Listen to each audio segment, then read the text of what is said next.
अस्सलाम वालेकुम वरहमतुल्लाहि वबरकातुहू। बिस्मिल्लाहिर्रहमानिर्रहीम। आज हम डिस्कस करेंगे मैथमेटिक्स, इंट्रोडक्शन ऑफ मैथमेटिक्स।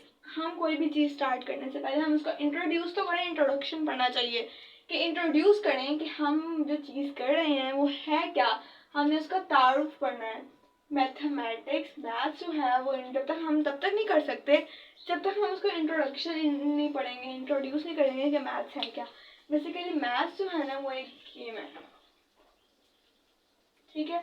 जिसको तो गेम पसंद है, ठीक है, तो उसके लिए तो मैथ्स इजी है क्योंकि मैथ्स सॉल्व करना एक गेम की तरह है बिल्कुल। जिसको नहीं पसंद है वो जो है वो मैथ्स को गेम समझे तो इजी लगेगा उसके लिए, ठीक है। सेकेंड चीज जो है ना वो उसकी है अंडरस्टैंडिंग। मैथ्स तब तक नहीं आता जब तक उसकी अंडरस्टैंडिंग नहीं होती, ठीक है। जब तक आपको मैथ समझ ही नहीं आ रहा तो आप मैथ्स तब तक आप मैथ्स कैसे कर सकते हैं। अंडरस्टैंडिंग हर चीज के लिए बहुत जरूरी है, ठीक है ना। तो अंडरस्टैंडिंग और थर्ड चीज प्रैक्टिस। कहते हैं ना practice makes a man perfect, इसी तरह प्रैक्टिस जो है वो मैथ्स को परफेक्ट बनाती है। तो अगर आपने मैथ्स करना है तो आपको प्रैक्टिस करनी पड़ेगी। सबसे पहले आपने कंसिडर करना है it's a game, then understanding, और उसके बाद प्रैक्टिस करनी है। प्रैक्टिस जितनी ज़्यादा करेंगे इसकी उतनी ज़्यादा आप में मैथ्स पे ग्रिप हो जाएगी, ठीक है। तो हम देखते हैं मैथ्स क्या है। ये ग्रीक वर्ड है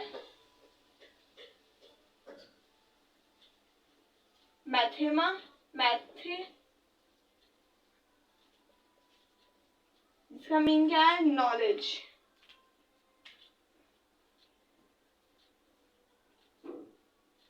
नॉलेज, जितना ज़्यादा नॉलेज आप गेन करेंगे उतना ज़्यादा आपको फायदा होगा। नॉलेज देख लें, कहते हैं जब जिसको मैथ्स आ गया उसको हर सब्जेक्ट्स आ जाते हैं, ठीक है ना।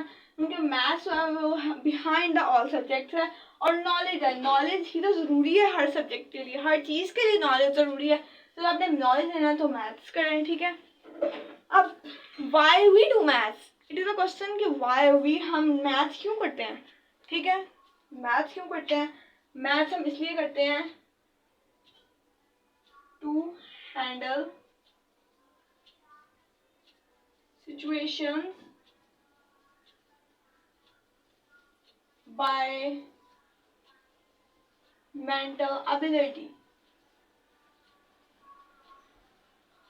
कोई भी सिचुएशन हमारे पास आए, हम मैथ्स के रिलेटेड नहीं, लाइफ में हमारे पास कोई भी सिचुएशन आ रही है, हमने उसको किस तरह हैंडल करना है। जब आप मैथ्स करें उनको मैथ्स में डिफरेंट प्रॉब्लम्स आती हैं, उसको सॉल्व करना होता है, उनको हैंडल करना आता है। तो जब मैथ्स हमें हैंडल करना आता है तो हम कोई प्रॉब्लम को सॉल्व कर सकते हैं, हैंडल कर सकते हैं। हम मेंटल एबिलिटी से, हमने जहन का इस्तेमाल करना होता है कि मेंटल एबिलिटी से को हमने दिमाग की कुव्वतों से किस तरह किसी सिचुएशन को हैंडल करना है, ठीक है। ये हमारे पास एक छोटा सा इंट्रोडक्शन था मैथ्स का। तो और मैथ्स एक मेन चीज जो है, मैथ्स किस तरह आता है, माइंडसेट। माइंडसेट जो है ना वो बहुत इंपॉर्टेंट चीज है। माइंडसेट जो है ना हर चीज के लिए बहुत जरूरी है। कोई काम आपने करना है, कोई चीज करनी है, उसके लिए माइंडसेट होना चाहिए। आपका माइंडसेट होना चाहिए कि आप मैथ्स कर रहे हैं तो आप समझे it is easy, it is my favourite, ये मेरा पसंदीदा सब्जेक्ट है। नहीं भी है तब भी ये बहुत ईजी है, ये समझें तो आपके लिए मैथ्स जो है वो इजी। माइंडसेट हर चीज़ के लिए बहुत इंपॉर्टेंट है, लाइफ में हर चीज़ के लिए। जब तक आप माइंडसेट नहीं ना करेंगे तो आपके लिए कोई चीज़ इजी नहीं है, ठीक है।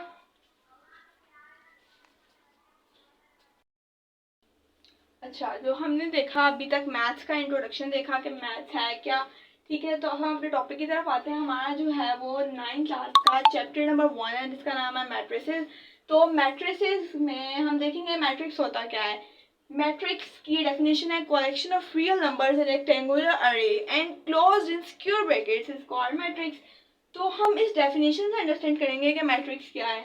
रियल नंबर्स 1 से लेकर 100 ऑन जितने भी नंबर्स होते हैं क्या कहलाते हैं, रियल नंबर्स कहलाते हैं, ठीक है। तो उनको कलेक्ट करना, हमने रियल नंबर्स ले लिए, एग्जांपल देखते हैं। रियल नंबर हमने ले लिए 0 1 2 एंड 3, ये हमारे पास है रियल नंबर्स, ठीक है। इनको हमने कलेक्ट कर लिया, कलेक्ट हमने जमा कर लिया एक जगह पर, ठीक है। अब किस वे में जमा करना है, रेक्टेंगुलर अरे में। हम किसी और तरह भी तो कर सकते थे, 0 1 इस तरह हम नीचे ऊपर इस तरह कर सकते थे, लेकिन नहीं, उन्होंने कहा है इसे रेक्टेंगुलर अरे में अरेंज करना है ये, ठीक है। रेक्टेंगुलर अरे किस तरह होता है, ये अरे रेक्टेंगुलर अरे, तो हमने एक रेक्टेंगुलर अरे में अरेंज कर लिया। अब इसे क्या करना है, स्क्वायर ब्रैकेट से क्लोज कर देना है। हमने क्लोज कर दिया इसे स्क्वायर ब्रैकेट से, ठीक है। तो ये क्या क्या लाया हमारे पास, मैट्रिक्स। अब इसे डिनोट करना है कैपिटल अल्फाबेट से। यहाँ पास ए है कैपिटल अल्फाबेट, तो ये क्या है हमारे पास ए मैट्रिक्स है, ठीक है।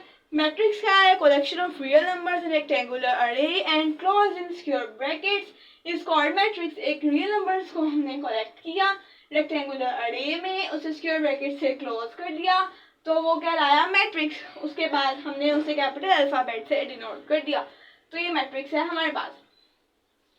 अब मैट्रिक्स जो है हम देखते हैं, एक रो होती है और होता है कॉलम, ठीक है। रो क्या होती है, रो जो होती है ना वो हॉरिजॉन्टली जो होती है वो कहलाती है रो। जो हॉरिजॉन्टल होती है वो होती है रो, और जो वर्टिकल होती है वो होती है कॉलम, ठीक है। वो हॉरिजॉन्टल लाइन रो कहलाती है, वर्टिकल लाइन कॉलम कहलाती है। तो हम अगर इसकी देखें तो ये मैट्रिक्स के साथ रिलेट करें तो रो मैट्रिक्स क्या होता है, जिसके पास ओनली वन रो होती है। A matrix which contain only one row is called row matrix. A matrix contain only one column is called column matrix. ठीक है, ये हमारे पास थी रो और कॉलम मैट्रिक्स आ गई। एग्जांपल देखते हैं हम इसकी, छोटी सी अगर एग्जांपल हम इसकी देखें तो ये हमारे पास होगी 1 0 2। ये है रो मैट्रिक्स, ये देखें एक ही रो है इसमें। इसकी एग्जांपल देखें तो 0 3 2 4, ये यहाँ पास कॉलम मैट्रिक्स है, ठीक है। इसमें क्या है, एक ही कॉलम है हमारे पास। तो ये रो मैट्रिक्स, कॉलम मैट्रिक्स। क्या पढ़ा हमने, मैट्रिक्स पढ़ा कलेक्शन है रियल नंबर्स की एक रेक्टेंगुलर अरे में और स्क्वायर ब्रैकेट्स में क्लोज कर दिया, उसे कैपिटल अल्फाबेट से डिनोट कर दिया। उसके बाद रो और कॉलम पढ़ा। रो जो थे हॉरिजॉन्टल लाइन को कहते हैं, कॉलम वर्टिकल को कहते हैं। मैट्रिक्स में जब एक रो होगी तो रो मैट्रिक्स होगा, जब एक कॉलम होगा तो कॉलम मैट्रिक्स होगा।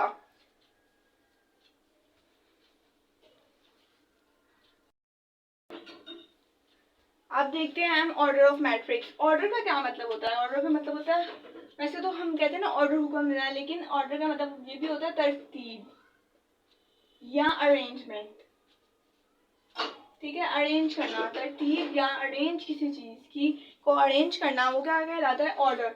तो ऑर्डर ऑफ मैट्रिक्स मतलब मैट्रिक्स की अरेंजमेंट। तो हमारे पास एग्जांपल लेते हैं, एक मैट्रिक्स है, मैट्रिक्स 0 1 2 3, ये हमने ले लिया एक मैट्रिक्स, ठीक है। हमने इसका ऑर्डर फाइंड करना है। ऑर्डर फाइंड करने का पहले बार एक फॉर्मूला होता है, क्या होता है, रो बाय कॉलम। अभी हमने पढ़ा रो और कॉलम्स क्या होती है, तो उससे हम एक इसका ऑर्डर निकाल सकते हैं। देखिए जरा, अब हमारे पास इसमें कितनी रोज है, नंबर ऑफ रोज देखें 1 एंड 2, कितनी रोज हैं, रोज 2। कॉलम कितने हैं, 1 एंड 2, कॉलम में बस 2 है, तो उसका क्या ऑर्डर हुआ, 2 बाय 2। इसी तरह एक और एग्जांपल देखें हम, तो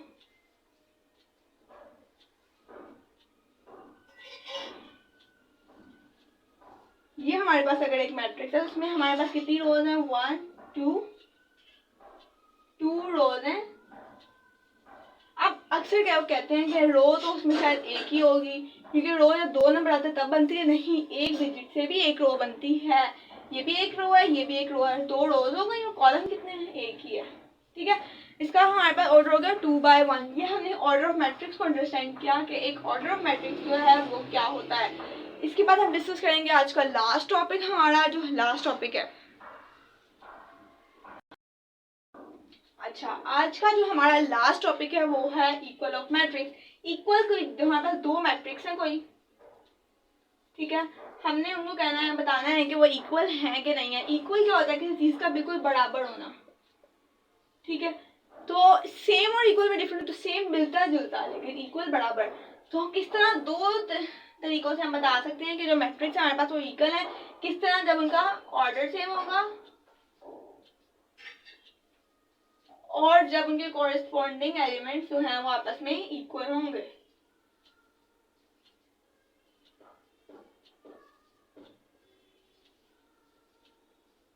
जब उनके कॉरेस्पॉन्डिंग एलिमेंट्स इक्वल होंगे ऑर्डर जो है वो इक्वल सेम होगा, तो हमारे पास मैट्रिक्स कहलाएगा इक्वल मैट्रिक्स। अब हम एग्जांपल में देखें, अगर एक मैट्रिक्स है हमारे पास A 1 -4 8 1 -4 3 और 2, ठीक है, ये हमारे पास एक मैट्रिक्स है। और बी मैट्रिक्स है हमारे पास 1 -4 2 + 1 4 -2। हमारे पास है दो मैट्रिक्स। हम पहले स्ट्रेटजी अप्लाई करेंगे इस पे कि हमारे पास क्या है, ऑर्डर जो है वो इनका सेम है। देखें इसकी रोज 2 रोज हैं और 2 ही कॉलम है। क्या ऑर्डर है, 2/2। देखें इसका ऑर्डर यही है, हाँ इसका भी ऑर्डर यही है, 2/2 है। ऑर्डर हमारे पास हो गया सेम। लेकिन हम देखेंगे इसके कॉरस्पॉन्डिंग एलिमेंट्स इक्वल हैं कि नहीं है। कॉरस्पॉन्डिंग एलिमेंट देखिए 1 1 -4 -4 3 है, तो यहाँ पर 2 + 1 3 हो गया। यहाँ पर 2 है, 4 - 2 2 हो गया। तो देखिए हमारे पास इनके ऑर्डर भी सेम हो गया, कॉरस्पॉन्डिंग एलिमेंट्स भी इक्वल हो गए। तो हम कह सकते हैं ना ये मैट्रिक्स जो है वो इक्वल है। Yes, we say that the matrix are equal. ठीक है, ये हमारे पास है टॉपिक। हमारे आज का टॉपिक जो है वो कवर हुआ। हमने आज पढ़ा, रिवाइज कर लेते हैं कि आज हमने पढ़ा मैथ्स का इंट्रोडक्शन, कि मैथ्स क्या होता है। 3 चीज़ें होती है, गेम होता है, ये अंडरस्टैंडिंग से आता है और प्रैक्टिस से, ठीक है। और उसके बाद हमने पढ़ा मैथ्स एक ग्रीक वर्ड है, मैथ्स से निकला है, जिसका मीनिंग है नॉलेज। उसके बाद हमने देखा मैट्रिक्स। आज का जो हमारा चैप्टर नंबर 1 है, उस चैप्टर का नाम है मैट्रिसेस। उसका पढ़ा कि मैट्रिक्स होता क्या है। मैट्रिक्स जो होता है वो कलेक्शन होता है रियल नंबर्स का एक रेक्टेंगुलर अरे में, ठीक है, जिसके और ब्रैकेट से क्लोज होती हैं और कैपिटल अल्फाबेट से डोनेट होती हैं, तो वो कहलाती हैं मैट्रिक्स। मैट्रिक्स थी हमने पढ़ी दो, रो मैट्रिक्स और कॉलम। रो होती है जो हॉरिजॉन्टल लाइन होती है और कॉलम वर्टिकल लाइन। जब एक मैट्रिक्स में एक रो होगी तो वो रो मैट्रिक्स, जब एक कॉलम होगा तो कॉलम मैट्रिक्स। फिर हमने पढ़ा order of matrix. Order of matrix क्या था कि फॉर्मूला से row by column, number of rows कितनी है और नंबर ऑफ कॉलम कितने हैं, तो वो होगा उसका ऑर्डर ऑफ मैट्रिक्स, तरतीब।